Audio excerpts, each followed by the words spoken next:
OceanLife.com. And I'm Tony Russo from OceanCity.com. And we got all sorts of fun stuff tonight. It's Thanksgiving week, thank Christ.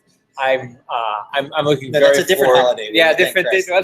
They're all things. Well, this is the thing. I actually wanted. We don't get into too many controversial subjects today, but generally. But I said I was speaking with someone this afternoon, and I don't even recall who it was. Oh, it was my barber. I got my hair cut.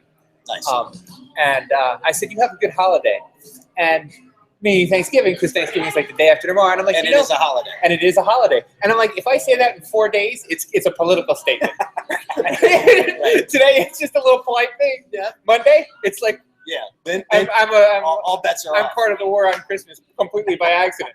You know? Just for trying to be polite. Absolutely. So, and I thought of that because Christmas is now kind of the only one where you can't say have a good holiday without it being political in some cases. Yeah. And I don't care one way or the other about that. You know I don't. What's funny is that everyone that I talk to doesn't seem to care one way or the other. It's scared white people. Okay, maybe I'm not friends with a lot of old white You'll care in another 40 years. That'll be like the thing you're most passionate about. Well, good thing none of those people are watching our Absolutely. They're waiting for it to come out on their VCR. They're sitting in front of their VCRs. We got all sorts of fun stuff to talk about. We're gonna return to an old an old section, I guess, that we used to talk about, which is what did you get up to? And now we can both play along. Yes. Because I actually get up to stuff now. But let's start with you. What did you get up to? Well, first, worth mentioning that we're obviously broadcasting here from not on the road. I always say that, but we're at Burley Oak Brewery, where it kind of all developed for the Todcast. We used to do it here all the time, and then had to compete with bands in vinyl night most of the time. Right. So it's good to be back, and we're here because I was doing a little remote filming. Sam from Dogfish is here. He's doing collaboration beer. Came out to hang out for the whole day. If you're watching this live, he will be here serving up a couple Dogfish beers from 5 to 7. And if you're not, then it was Tuesday from 5 to 7. It was awesome. And look for footage. I'm actually doing a little filming, but we had more fun with Burley Oak this weekend too, and it kind of goes along with our new direction with the marketing and digital world and all of that. Right. We had an underground foxtrot, and this happened on Saturday. It was a small group of people. We got dressed up as our spirit animals, and then Brian and I went out ahead of the group and laid a path in flour for everybody to kind of jog along and follow. And there were pit stops of beer along the way. Right, and it's called an underground foxtrot. Is that the name of it? Yeah, I guess foxtrot is like a thing. It's a dance. Underground fox hunt, you might want. Maybe, or it used to be. There's like a whole society of people who do this now, because you're supposed to be like chasing the hare, and so in this case, Brian is the hare. It should be fox hunt. Yeah, that's what I said. Yeah. I mean, that was me agreeing with you. And I don't know where a hare came. Hare's a different animal. Hare's the bunny. No, it's a fox chasing a hare. Do foxes chase hares? The fox and the hare? No. That sounds like maybe like an Aesop's fable. No. I think that dogs chase both foxes and hares. Okay. I was under the impression that it was like a fox hunt. Like the foxes, because you hunt the fox with dogs. Absolutely, yes. And they follow the trail. I'll catch up one of these days. There you go. It's a fox hunt. You're not English enough. Be proud of that. You're in your previous life, you didn't live on a manor. That's so. No, I did not. So that's something that you can be proud of. So how many people show up to this? What's that? So it was like 30 people. This is the third year we've done it. It's we've always kind of removed Burley Oak as it being a sanctioned event because we're running through the streets and that sort of thing. Of course, always being respectful of the businesses, but it's part scavenger hunt, part beer parade. We stopped in a couple undisclosed locations to throw back some canned beers, and it was fun. But then there's some great Instagrams. There's some great just kind of like people following along on Snapchat. Right. Definitely had a few things to say like after it was all over. Oh, I'm sorry. And who's periscoping? Somebody's going to periscope the tree lighting? Oh, I know the town of Berlin is now on Periscope. That's interesting. Yes. I'm assuming that's. I would say that's Ivy who's probably doing that. Oh, that's cool. I'm sorry, I didn't want to interrupt, but it was something I saw this morning I wanted to think about is that, like, there's still not much Twitter here, so it's interesting that they go to Periscope. Yeah. Periscope. Yeah. Besides my New Jersey. It's interesting to go to Periscope when, when you don't have one out of every 70 people on the shore uses Twitter with any kind of regularity. Yeah. And I was just curious about that. And we talked about it last week. Like, I feel I've long been saying that live is the way to go. This is why we're doing this live. But it's almost like live as a teaser for something that is recorded live. So, this is coming together a little bit for us, but, a little better production. But you have the live and it goes up and people see it. Right. And that's what, maybe the Periscope is going to be. Yes. I don't know. I don't even have a guess. Yeah. I don't know. I don't Periscope. I'm already too disappointed that I can't get anyone to follow me on Twitter. So yeah, which is a real shame because you have some great. I'm getting better at it again. Stream of conscious tweets. That are happening. I dialed back the anger for a while, but I'm undialing back the anger. Right. And so that's making it a little bit easier for people to get a kick out of. Like, I'm good at hate, and it's time to stop denying my true self. Which you just embrace the hate and go on forward with it. What I got up to this weekend, and this is kind of kick off the marketing bit of it, was I covered the Light Up Downtown event in Ocean City, which I admitted that I know nothing about. Right, and so it's a cool idea, and it was a cool event. Light Up Downtown is a project where they're trying to raise money to get lights for the boardwalk downtown, like they used to in the 60s and the 80s, I don't know, a billion years ago. Right. Sometime between a billion years ago and a decade ago. And what they did is they set up like a little city there, and people sold things, and they encouraged merchants to be there. And it was exciting, and it was pretty well attended for an event that wasn't really well publicized or at all. Was it in the papers or was it? It may have been in the papers because everybody there was the age of people who will read things in the papers and then go to them. How was that for a jet? Perfect. All right. And so the other thing that I have a little frustration with, and this is, I think, going to come into what we wanted to talk about anyway, is one of my jobs is now to help Ocean City businesses promote themselves secretly. Like our real job is to get more people to come to Ocean City. And we have some advertisers that pay us to do this. And so I go to their Facebook page and say, I do this, what's going on this week in Ocean City. And one of the things that I like, and you'll remember this, is I do these storify kind of things where I take other people's Facebook posts and I put them in a blog post because A, I think it looks cooler. Yeah. And B, there's a triple threat. Like you see that, and you can either click on their Facebook page. Right. And frankly, it helps us. It helps my page. It's sharing the wealth. Right. If you're clicking from oceancity.com to Facebook, that's a lot better even than clicking from Facebook to oceancity.com. I'm sorry. That's a shot that I missed. Yeah, that's happened to me 1,000 times before as a reporter. It's the worst thing to see the front page go by and you didn't take the shot. Just standing there. And you're like, and instead you get a guy smiling and waving. Yeah. So just briefly, Sam Calagione from Dogfish I just rode by on a bicycle that was about a foot tall and about 12 feet long. Yeah, and it's funny because on my way in here I saw that and I was like, hey, I'm in there. I saw that, and I was like, "Oh, who would possibly ride that bike?" And I guess asked and answered. And then asked and answered. Hello, how are you? And we have here Aaron. Aaron, come back here and say hello. Kids. Hi, everybody. Welcome to the internet. Welcome to the internet. Sorry, a little derailed there. But I'll go to their Facebook pages, and they won't have their events posted in a prominent way. Right. And some people, very rarely, especially in Ocean City, it's very rare where people will pin on the top, like, this is what we have going on this week. I got you. I do not know why. Oh, that's a good idea. That is a good idea. Yes, because when people go to your Facebook page, right, they want to see what's at. If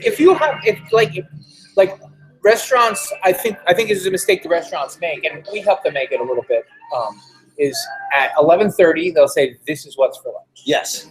But what about if tomorrow? What about if today you put up what's for lunch tomorrow and you pin it to the top? Yeah. Or what bands you have this Friday and pin it to the top. A lot of times people say, well, I posted it.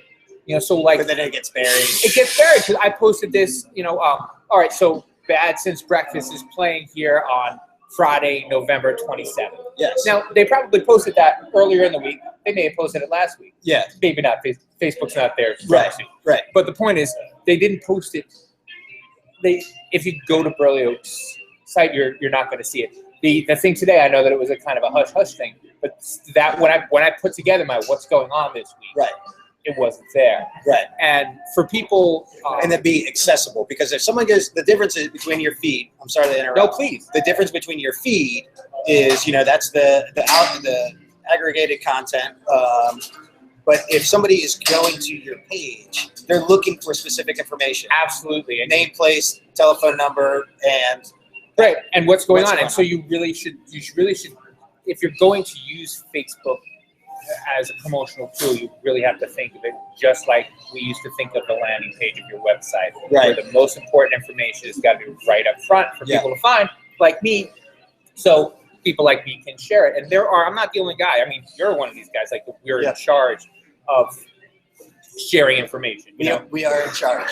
We're in charge. We're in charge of sharing information. And we can do that in a way that's the way anything is done professionally. And I want to talk about authenticity a little bit, but yes. I think I kind of set you up for the topic that you had in mind. Well, that my question is, and it's partly because I did a social media class last week, talking about digital marketing and then my strength in content marketing, especially as it pertains to video production. Right.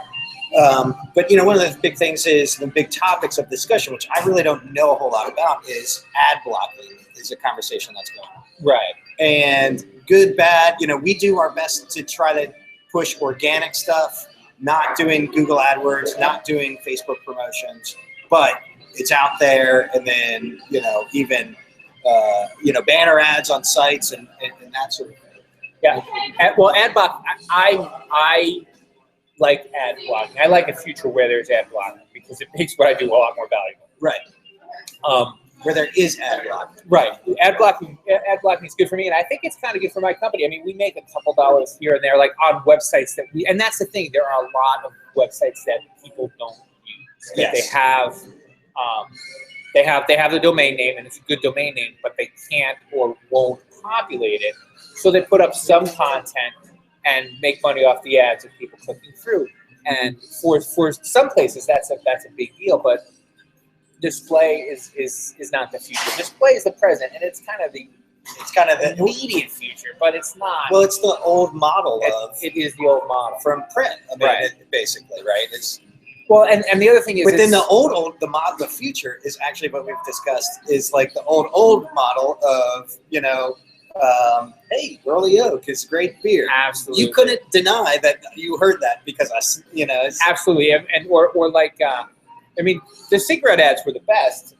If you ever saw the old television shows. Yeah. Like the one I remember the most is the Dick Van Dyke Show did a cigarette commercial.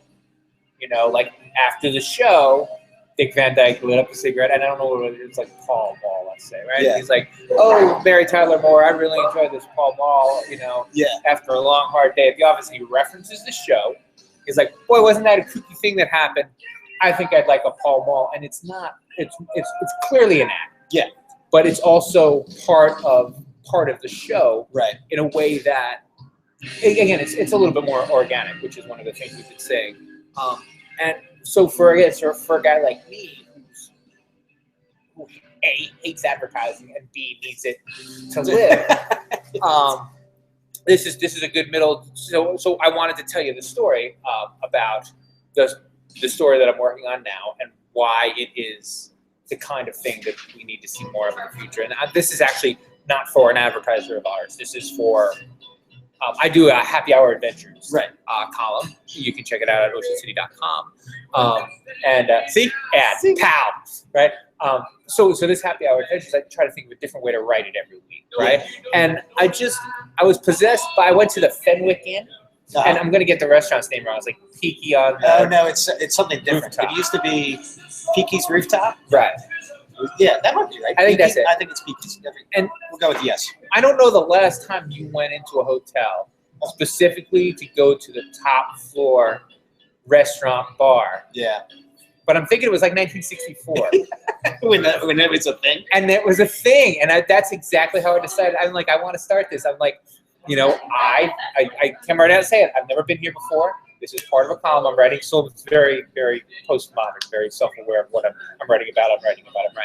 And I'm like, and so I walk in and I really felt like, cue, which I said, it felt like a movie. Right. And it felt like there should be one long tracking shot of me coming in.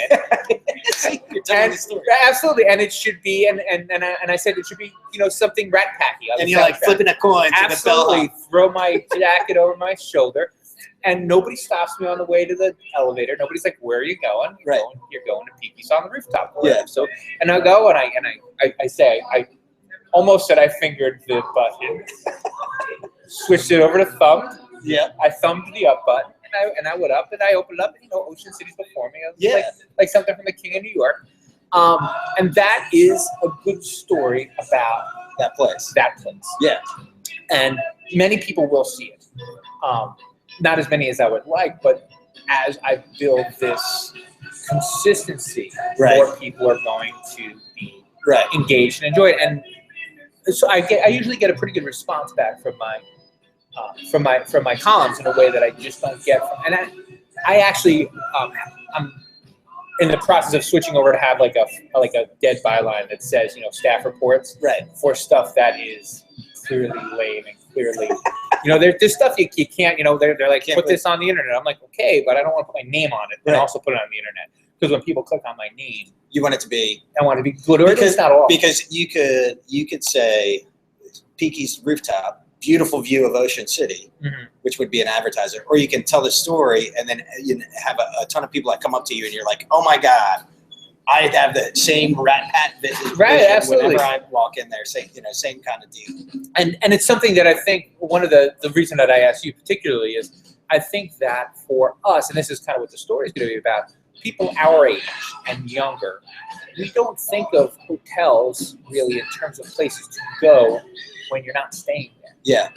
Well, we do in Berlin, but that's kind of a different thing. And, well, and there's also a lot of it in Ocean City, and that's kind of what I was talking about. I got you. People who are Ocean City locals, they're like, okay, no, that's a bar. It happens to be above the hotel. Right. But for people like me who grew up out of town, it was like, no, there are bars and restaurants, and like in New York, yes, but not in the suburbs where most of us are from. Yes. We don't go down to the Holiday Inn and go to the bar at the Holiday Inn.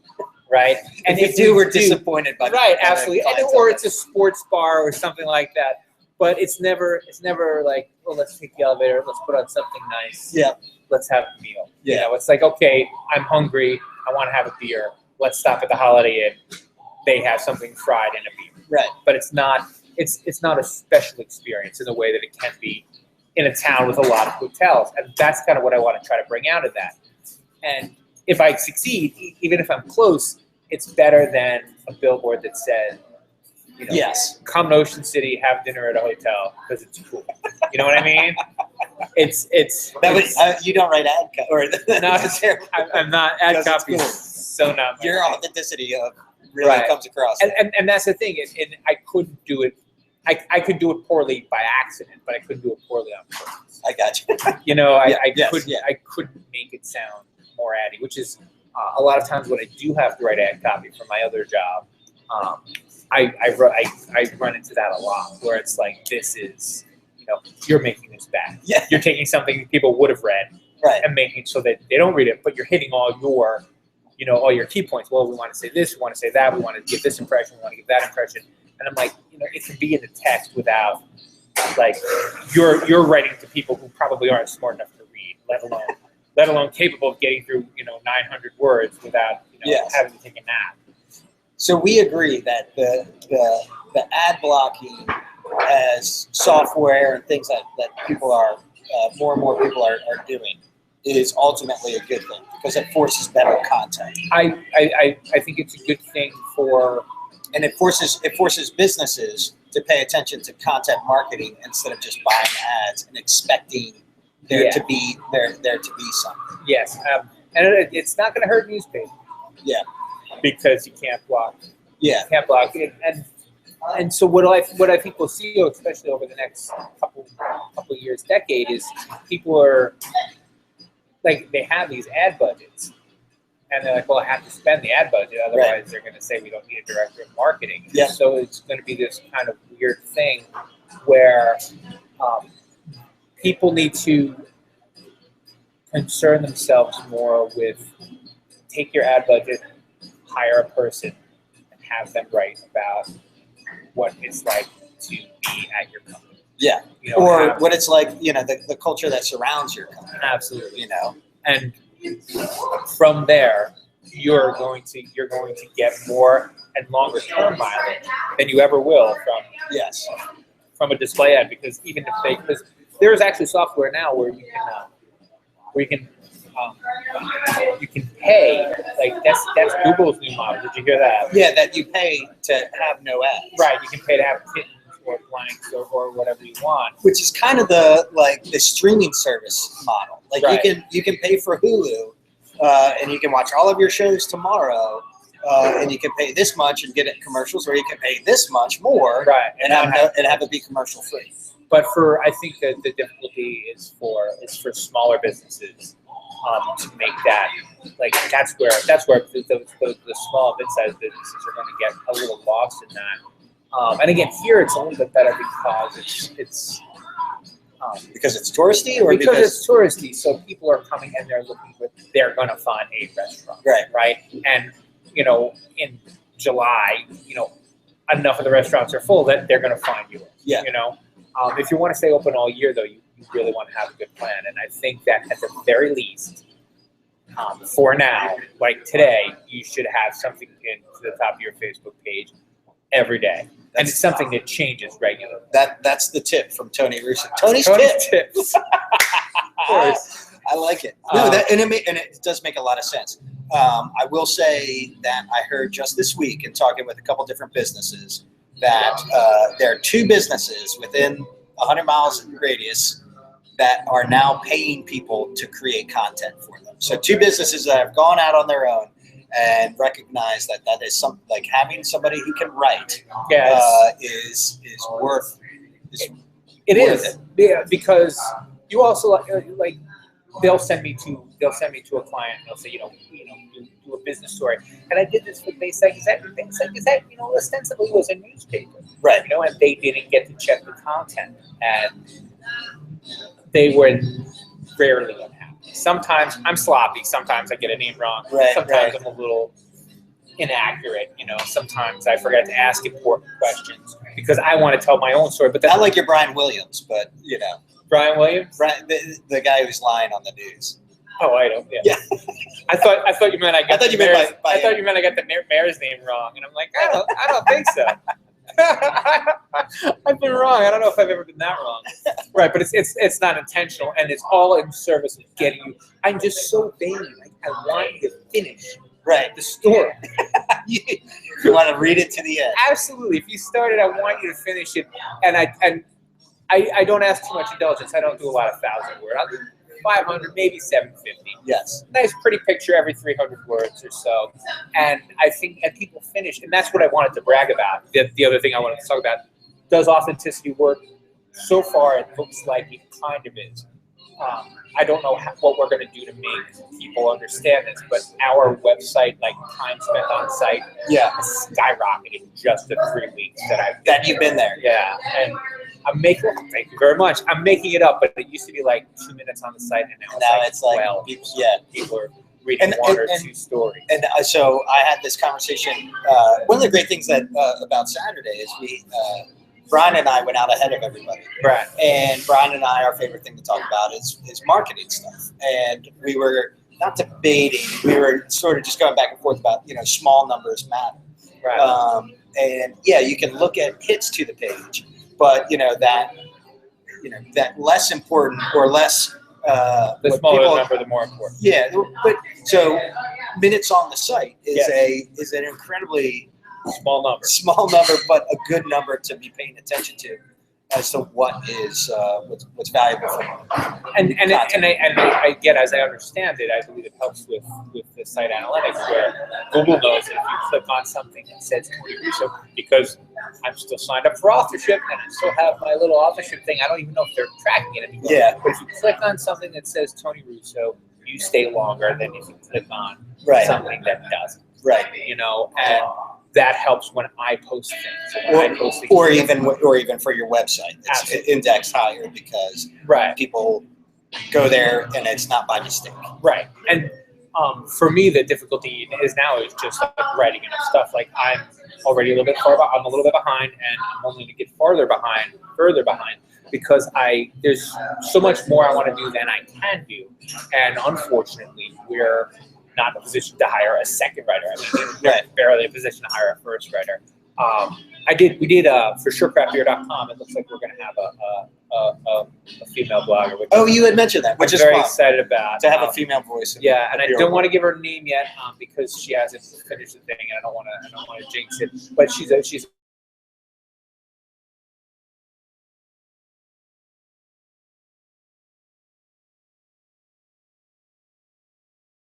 someone wants to be a food writer, and now for OceanCity.com, I'm looking for. I have a couple of interns who are interested in becoming travel writers, and again, that's a good way to, writing for a site that gets a lot of traffic and doing well. Right. Is a good way to kind of,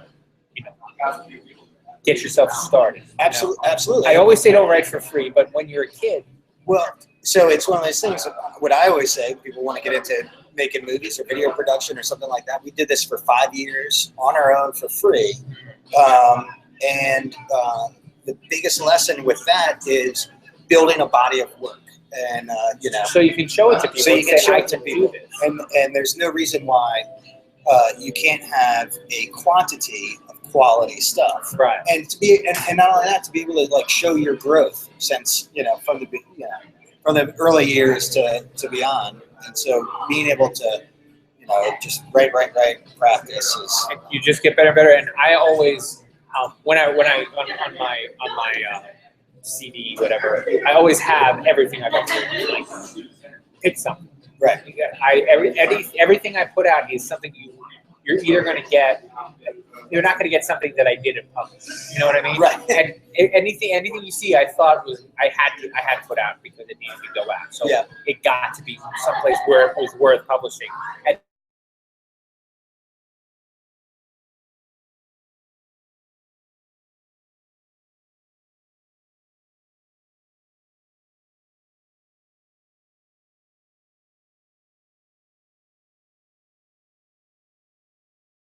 click on any of these. These are the last, because that's what I always put. I always put these are the last 5 articles that I've published, rather than these are the 5 best that I've published. Right. The 5 last that I published, I feel is more valuable because you're going to see what I'm going to be like.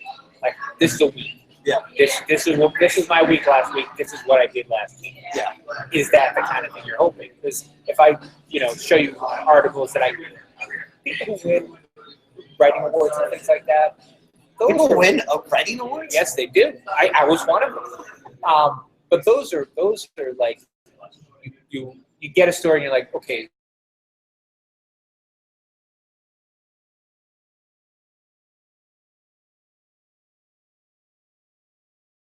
It that way, or she fixes it that way, and so you work on that story more than you work on, the.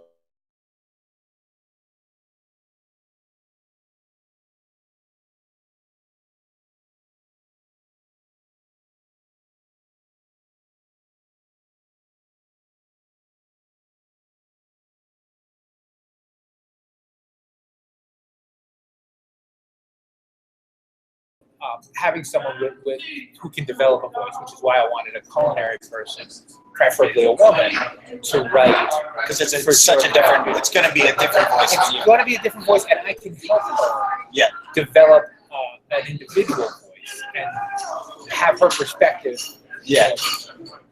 Kind of married into that, and it's going to be real, Yeah.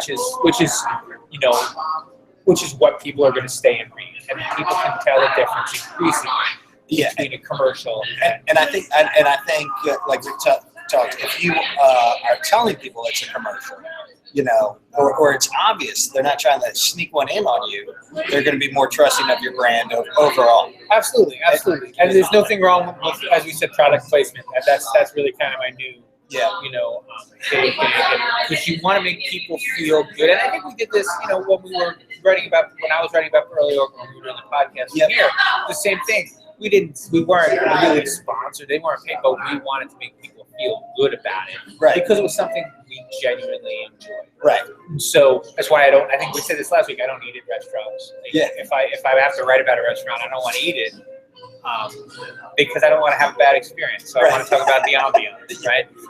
But I did have a nice time at that happy hour, and I went up and tonight's happy hour is at Horizons because I'm on a hotel kick. So the Horizon room. Oh, I was thinking Reflections for a minute. Oh, but Horizons is something. I think it's at the Clarion. Yes, that sounds right. I think it will be an entirely different experience. Yeah, probably. The Clarion than the rooftop. Yeah, well, the Fenwick's undergoing renovations, and several. We can talk about that later. But lots of people are dumping lots of money into their rooms. Oh, nice. So I think that they're trying to kick it up a notch for the tourist season. Well, we're as we're cruising along here, it's fun to be here at Burley when Sam is here, and we were talking about it. It's worth mentioning, developing a voice, developing a story. When we did the Burley Oak Kickstarter, and it's fun because that's how Brian introduced me to Sam. It's like, this is Todd. He did the Kickstarter, helped us with the Kickstarter. And, it's much more than just the videos, the whole campaign. Right. And that's what the promotion. And, and the whole thing about developing the narrative for a micro-lending thing means, showing what you've put into it already, showing what you're looking to get from people, and then what you're looking to give them in exchange. Right. Now, it's a little bit for here. They're already a business. They're already up and running, and that sort of thing. But it's still, you got to be able to develop that story authentically and be like, hey, we spent all our money on some more brake tanks, right? But if we get just this much more, we'll be able to send some, beer out to more people and that sort of thing. So, I mean, that knowledge of having gone through that with them has helped me with, with other people who are looking to do similar campaigns. You can't just say, hey, I'd like to open a business. Can you give me $15,000? Are you making fun of the thing that was just on? A little bit. All right. A little bit, but we won't mention that. That's fine, because I wanted to ask you about that. Because I was more than just a little surprised. I'm like, really? This is? Did like I GoFundMe pay you to kill Kickstarter or vice versa? Like, how little do you respect this? I got an idea. Right. Well, I thought so. Just because I like to make fun of the Kickstarter thing when I can, I thought it would be interesting. Like, I want to write my pigeon book, and I'll be like, I will for every $10, I will send you one copy of the pigeon book after it's done, and when I get to $80,000, then I'll go write the book. Yeah. But I don't know. It just seems weird. It just seems weird. Sending stuff off. Yeah, I guess it's not that weird. It's like I'm invested. Like, I feel like books and records so well that way. Like, you give me this much. When I get to this much, I make the record. I send it to you. Yeah. And then I keep the profits after that. Well, and there is, keep in mind too, that with a Kickstarter community, it is a specific community that wants to do, that enjoys doing this sort of thing. Like, right. Only about 50% typically on a campaign. Most of the people who are donating are already members of the Kickstarter community. Yeah. So it's one of those things where, like, oh, I'm putting a little bit here, I'm putting a little bit here, and I feel like I'm helping to, to build the world you want to live. Yeah. So I'm putting it towards the things that you want, and that sort of thing. Well, one of the things that on the heels of that it is coming up to Small Business Saturday. Yep. And Cyber Monday. This isn't a commercial, but this is someone who sponsors our work where I work. Plaque That, the Plaque That folks, right? Yeah. They sponsor. It's not really a sponsorship. I think it's like an affiliate program or whatever. So they put wood on under pictures. They put pictures on wood. Anyway, pictures on wood. Simply put, and got a really nice printer. Yeah, have you seen it? Yeah, it's a very, very nice printer. It's 8 to 12 feet long. It's if you'd like to, visit oceancity.com and you can see my story about Plaque That. We need it. Yeah. But they're an example of like Shop Small Saturday and Cyber Monday, and I sent that to him. I'm like, hey, I wrote this story and I'm going to say, you're a good place to visit for Cyber Monday and Small Business Saturday. He's like, oh yeah, and we're open Black Friday too, so we're not above it. Yeah, of course you're not. No one thought for a second that you were. But so what I was writing in another story that I'm writing so much. You're right. I was losing track. But in some piece of writing that I recently did, I was talking about this idea of the shop local is more than about supporting local businesses. It's about talking. It's about deciding what kind of place you want to live in. Right. It's not just. It's not a charity for a small business.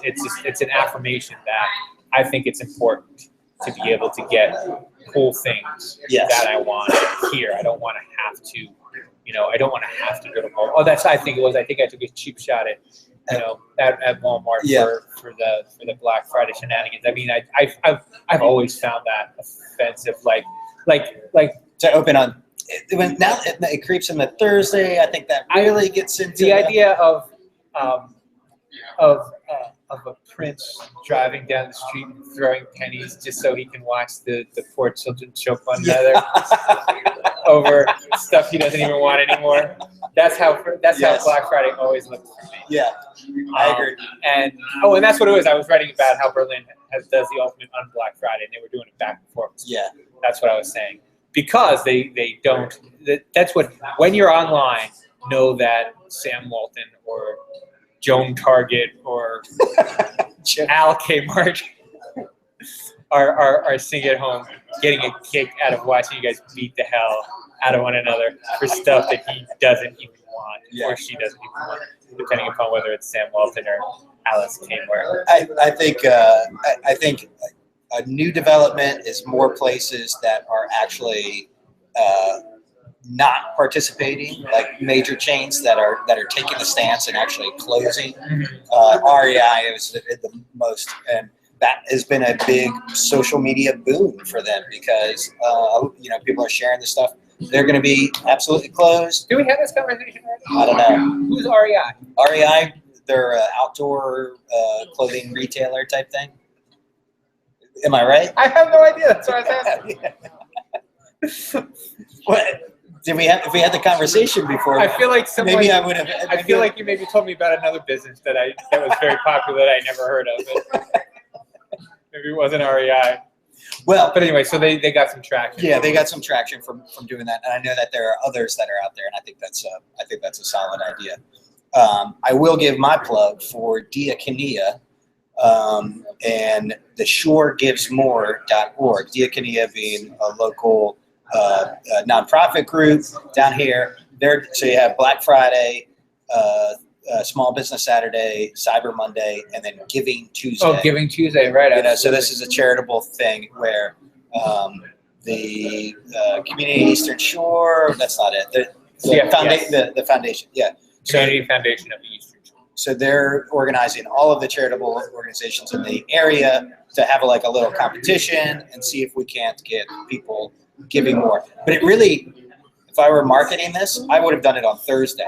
You know, like spend all your money on Thanksgiving, giving. Oh, this is a national. Oh, it is? Yeah, Giving Tuesday's a national. That's a national program. Good. This is the bubble I live in. Yeah, no, it might be 3 or 4 years old now. Okay. But one of the things that's on my list, again, all the things I have to write, one of the things that we're hoping to do is to do profiles of all the nonprofits for that very reason. Like, because you're like, community foundation, you know, what do they do? Well, just if I can have like little packets of, you know, these are some of the, because one of the things that we write about a lot, I think you write about it a lot too,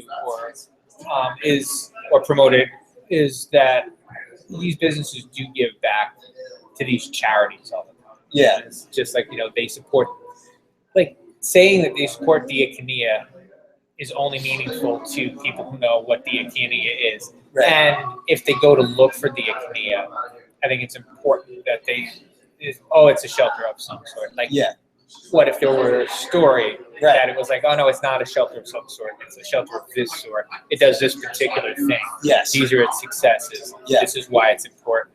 This is the need it fills in the community. And if you can do that in quick 500 words, it makes more sense to people that it's a shelter. Right. And do that with every charity. You know, Worcester Youth and Family. You know, their big problem is they're called Worcester Youth and Family, so people think that they're a government agency. Right. And they're like, well, why would I donate to a government agency? I do it when they take out my taxes every Friday. Yeah. And so making these things a little bit more clear is another one of the things that I think. And again, not to be mercenary about it, but not to pretend that it's completely altruistic. You know, I want to be able to say, you know, so Burley gave to Diakonia, you know, link to Burley, link to Diakonia. You can see what they do at Burley. You can see what they do at Diakonia. And I'm in charge of the tide, like the tide that rises fellowship, right? Yeah. That's kind of how I see my job. Is it's like I want to make everybody look good, and because the more people come here, the better. Yeah. I'm like an independent contractor for tours. Well, you know what our charter has been since the inception is showing people in a positive light. And I joked last week, and I have a personal meme that's coming out about, you know, sometimes my job is making drunks look responsible. Look happy. And other times it's making responsible professionals look fun. Yeah. You know? But yeah, I think that speaks to the whole rising tide, you know, that sort of thing. You know, Burley does, and they have one coming up, another guest bartending night. Someone I know.